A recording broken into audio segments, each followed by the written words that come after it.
evening. You are watching the news on DBS TV. As December 6 election approaches for regional councillors to be voted, Cameroonians in their different sectors are expressing divergent views as concerns the place of the would-be councillors to impact the living conditions of Cameroonians. To some, it will be an opportunity to speed up the process of development of the regions. Given that it is the first time, they think that we need to be optimistic and judge them on the field. To others, regional elections reminds them of the acceleration of the process of decentralization taking shape in the country with all its ramifications.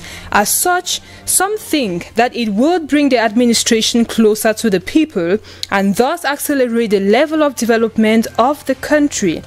On the other hand, others see the contrary altogether. I'm confused as to ask whether they put laws and they keep them to wait until when problems start to arise that they want to put the laws into practice. So I don't think that even what they are doing now about the regional elections is going to solve the Cameroon problem.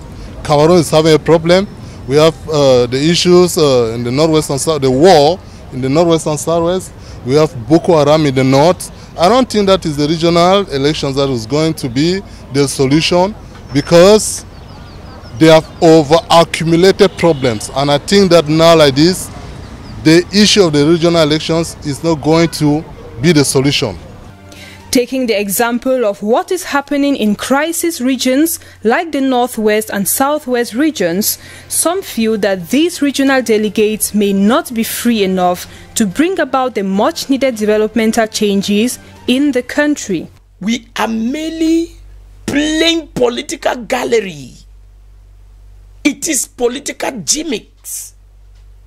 And to an extent is political banditry that we are living, because we are living the same scenario. The status quo is being reinforced, not even maintained, reinforced as the day passes by. Regional councillors are coming in to equally have their booty. As some parliamentarians have been there for 10 good years in the hemicycle, they are super rich. Why Cameroonians live in abject poverty and in plenary? Regional councillors are going to equally enter the same system and scenario. Being a political adventure, anything is possible, even the fact of going beyond expectations.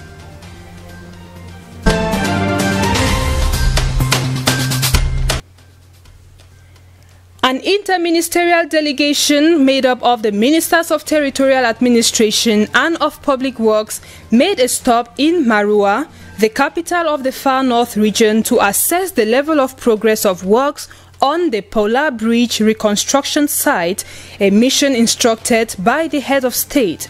The team made up of Ministers Paul Atanganji and Emmanuel Ngano Jumesi landed at the Marua Salak International Airport, welcomed by local administrative authorities of the region. Their mission, mainly to reassure themselves of the progress of the rehabilitation works on the Polar Bridge, which collapsed as a result of the last floods recorded in the region. We came here with the interministerial mission to come and do an evaluation in September, and we came under the high instructions of the head of state. Then after some time, he says we should come again and announce officially that he has given firm instructions for this bridge to be constructed in the shortest possible time. Considered to be one of the most popular routes used in the Far North, movement is now delayed between the two sides of the bridge that it links, and it is a problem to the authorities, added to the fact that the only other bridge used for movement is also getting congested. This makes it an emergency to speed up the reconstruction of the structure, according to Minat. Because we have just one main bridge, they call the Convey, the green bridge, the other way, and the traffic is very high on the bridge. So if we don't do the deviation quickly, then we can have other consequences the other way, and it will be disastrous for the population of the region. So he has discussed with the technical team, who extended the time of execution. He has said no, you should reduce the time of execution, that they should work during the day and during the night, so that in the shortest possible time, maybe end of January, they can execute this portion of deviation, and the vehicles can be, the road can be passable. While putting in place and promising the necessary funds and resources for the works, Minister Nganu Jumesi stated that the bridge will be completed in a specific period of time with available means. Work will be completed in 45 days, but I have instructed that it should be working day and night, so we will be able to divide the delay, the implementation, the dam into two.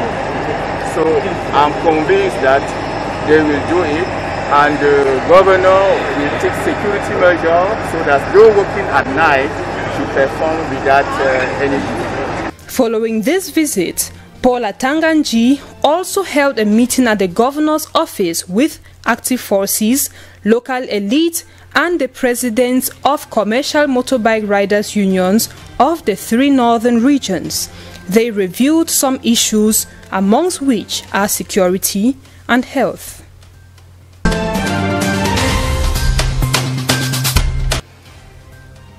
Cameroonians on Tuesday, December 1, joined their efforts to that of the international community to end AIDS as a public health threat by 2030. The 33rd edition of the World HIV and AIDS Day in Douala was marked by educative talks and the sensitization of the vulnerable population by 3 non-governmental organizations. We have a combination of 3 organizations which have come together. We have Association for Women Empowerment, for which I am the CEO, and the Change Care Foundation, and another organization. We decided to come together today to talk to IDPs, people who have been internally displaced from the Northwest and the Southwest. These our 3 organizations are based in the Northwest and in the Southwest. But we have realized that due to the current crisis, the crisis in the Northwest and the Southwest, and the too much killings, we have a lot of internally displaced people who have moved to Douala. So we targeted them that they will be the ones that we are going to reach out to, talk to them about HIV. Celebrated under the theme, Ending the HIV and AIDS Epidemic, Resilience and Impact, the Change Care Foundation, in collaboration with the Association of Socially Vulnerable People, ASOV, and the Association for Women Empowerment Cameroon, AWEC, mobilized over 50 internally displaced women and girls who received foodstuff and will further be assisted in carrying out screening. After here today, we're trying to arrange for testing. So tomorrow we try to gather some of them so they can go in for testing and find out you know, if they're positive or not. If they're positive, we're going to do counseling, we're going to follow up with medication and stuff like that. Because right now, you know, with the ongoing crisis in the Northwest and Southwest region, you have a lot of them now that doesn't have homes, they have kids, they lost their husbands, they lost their properties, and, you know, they need our support right now at this very moment. AIDS remains a major public health problem in the world, and people who have been displaced by violence are particularly vulnerable to health complications.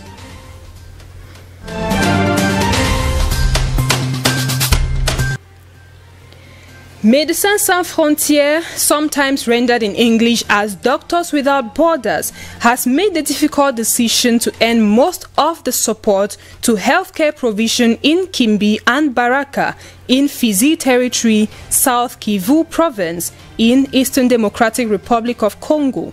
The decision comes after the withdrawal of the majority of MSF staff from Fizi Territory in July, following several violent incidents against their teams in 2020.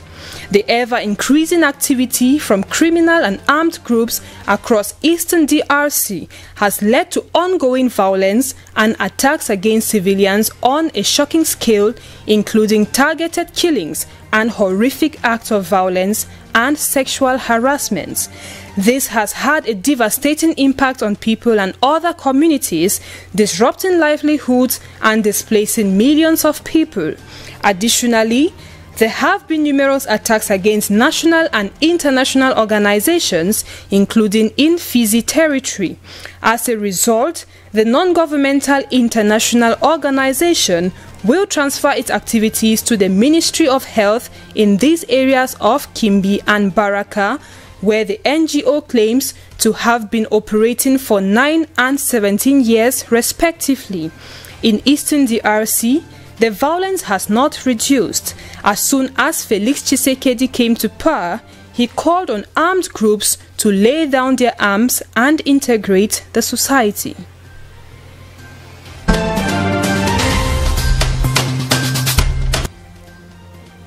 In Ghana, more than 100 security personnel, journalists and staff of the Electoral Commission who will be busy on election day have begun voting according to the Electoral Commission. The early voting is essential for workers ahead of the national elections, which comes up next week, Monday, December 7. The polls that are set up in 275 constituencies include ballots for the presidency and parliament. President Nana Akufo-Addo is facing a re-election challenge from former President John Mahama in what is expected to be a tight contest. 61-year-old opposition leader John Dramani Mahama, in a campaign promise hinged on a tag, Operation Rescue Ghana, and has pledged for massive infrastructural development. The campaign promises by the two main presidential candidates comes amid concerns over the West African country's economy and rising debt profile, as the country suffered its first economic contraction in almost 4 decades, and this year, as a result of the COVID-19 pandemic, around 17 million eligible voters are expected to exercise their franchise on December 7.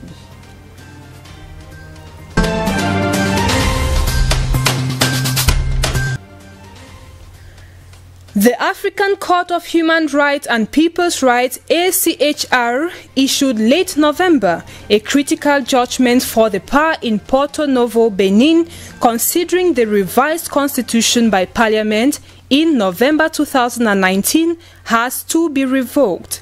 The ACHR accuses the authorities of having violated the ideals of the Constitution of 1990 and orders the return to this text before the next presidential election next year. According to a text by the African Union, this constitutional revision was made in violation of the African Charter on Democracy, Elections and Governance and its principle of national consensus to the signatory countries, including Benin, in 2007.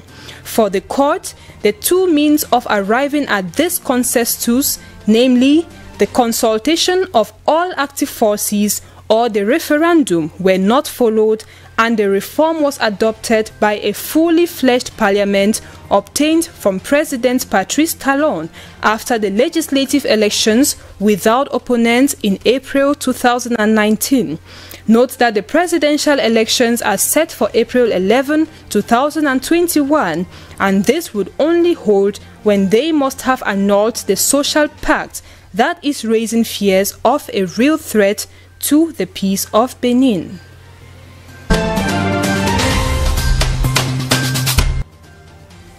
Over to Uganda, Bobi Wine, singer and presidential candidate, has suspended his campaign on Tuesday after members of his campaign team were injured and his car shot at during clashes between security personnel and his supporters. The opposition candidate said bullets were fired at his car, puncturing the tires and rendering it immobile. By name Robert Kyagulanyi, he is seeking to end the decades-long rule of 76-year-old President Yoweri Museveni in an elections scheduled for January 14. 2 weeks ago, 54 people died in protest after wine supporters called for his release following a brief arrest at a campaign rally. Since expressing his intention to run in the election, Bobi Wine has been arrested multiple times. His large following has rattled the governing National Resistance Movement Party, and security forces have frequently fired tear gas at his rallies and detained and beaten his supporters.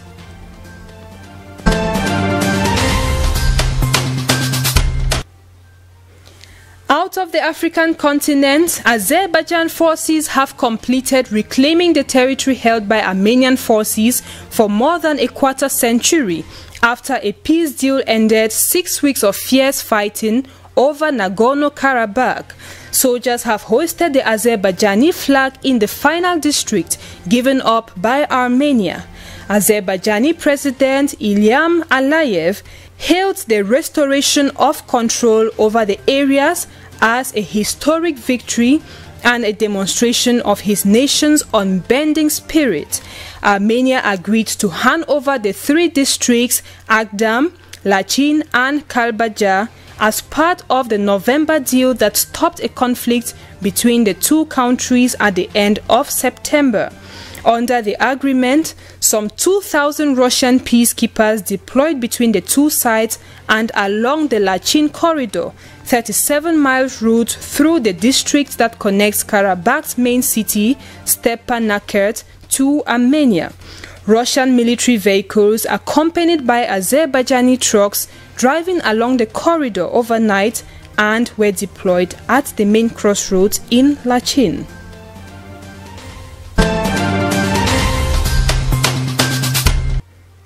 Members of the European Parliament have called on the Executive Director of EU Border and Cross Guard Agency Frontex, Fabrice Leggeri, to resign.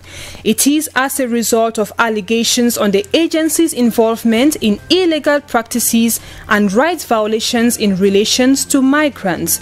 In October, an investigation published by several media outlets suggested that there was Frontex involvement in so-called pushback operations at the Greek-Turkish maritime border, forcing asylum seekers from entering the EU, which is illegal under international law. The allegations led Home Affairs Commissioner Eva Johansson to call for an urgent extraordinary Frontex Management Board meeting and the EU to open an inquiry. Following the hearing, the Socialist and Democrat S&D MPs concluded Mr. Leggeri's position at the head of the Frontex is not sustainable, especially in light of the important role for Frontex in the new Pact on Migration and Asylum. They said he failed to answer questions relating to the agency's involvement in pushbacks at the EU's external borders. Fabrice Leggeri defended himself and Frontex staff, saying, "We have not found evidence of Frontex staff taking part in illegal activities." However, he admitted delays in hiring new fundamental rights officers, which he blamed on bureaucratic problems with the European Commission. Officials and lawmakers stressed that the EU's ability to respect its own basic values is at stake. Migration policy spokesman said in a statement that the EU Parliament should now set up a committee of inquiry to examine evidence and work towards an end to the pushbacks.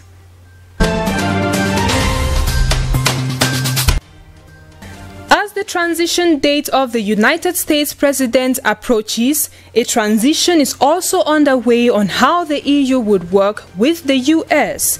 A draft plan from the Commission has as plans to revitalize the partnership by burying the tensions of Trump era and focusing instead on working together. The plan outlines 5 areas of focus: fighting the coronavirus, enhancing the economic recovery, combating climate change, upholding multilateralism and shared values, as well as promoting peace and security. The plan is set to attract a lot of enthusiasm or those hoping for a rekindling of EU-US ties in Brussels. The 11-page draft document is also an attempt to move on, but also to move back to a more familiar transatlantic relationship. While differences, particularly on trade and the dominance of the digital giants, still persist, data protection and taxation, there will likely be a renewed, joined-up approach to China. However, leaders will decide whether to endorse the plan at their council meeting next week before a possible joint EU-US diplomacy summit next year. That is how we saw it on today's edition of the news on DBS TV. Thank you for watching and have a great evening in the company of our programs. Good night.